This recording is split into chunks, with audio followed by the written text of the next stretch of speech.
This is a story about a titan, a piece of technology that promised to bring order to the chaos of the early web, a name that for a fleeting moment was the internet.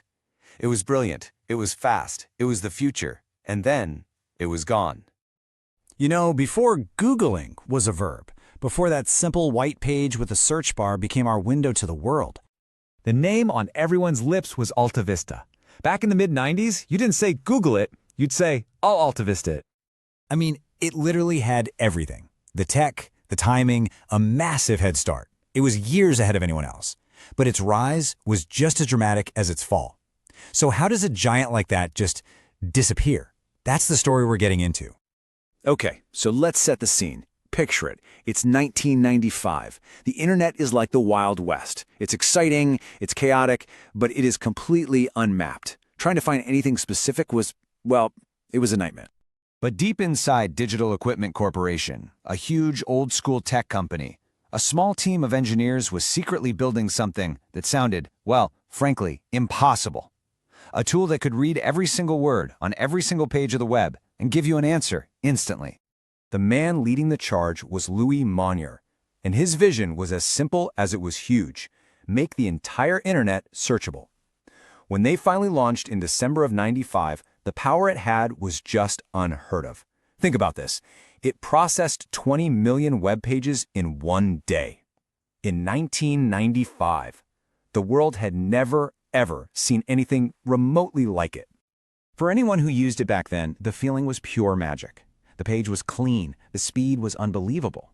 AltaVista wasn't just another website. It felt like someone had handed you a key that unlocked this massive growing library of everything humans knew. And, of course, people came running. And that running, it quickly turned into a stampede. Within just a few months, AltaVista wasn't just a popular tool. It was a cultural phenomenon.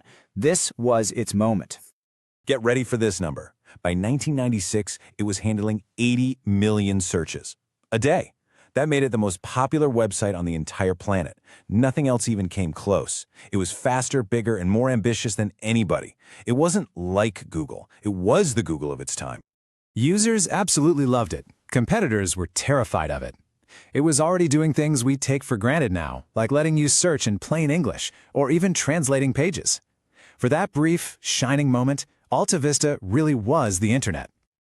And right here, this is where the story starts to turn. Because as revolutionary as the technology was, the business strategy behind it was completely stuck in the past. See, AltaVista wasn't some nimble startup. It was a tiny project inside a gigantic hardware company that just didn't get it. They didn't understand the lightning they had caught in a bottle. What comes next is a masterclass in how to take a winning lottery ticket and, well, set it on fire. It was a series of decisions that put this titan on a path it would never recover from. So in 1998, the parent company gets bought out by Compaq.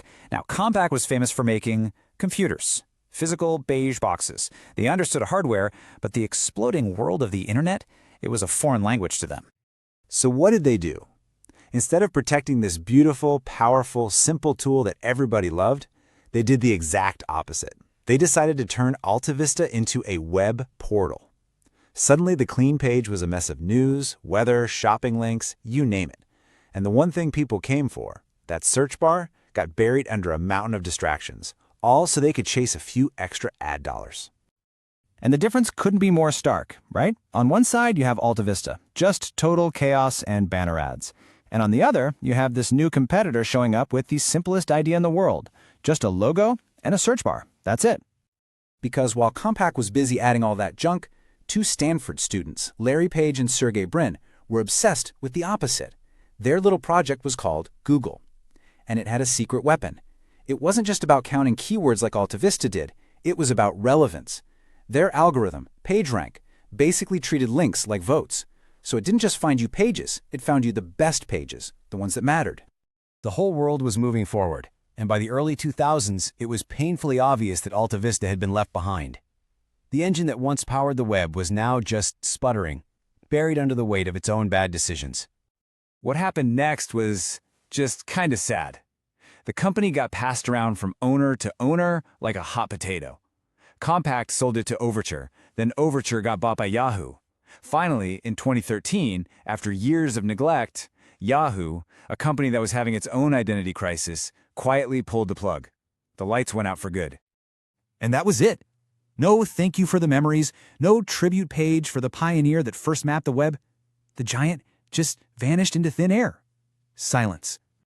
So when you step back and look at this whole story, from this incredible rise to this tragic fall, what's the lesson? What are we supposed to take away from all this? It's that having the best technology is not enough, not even close.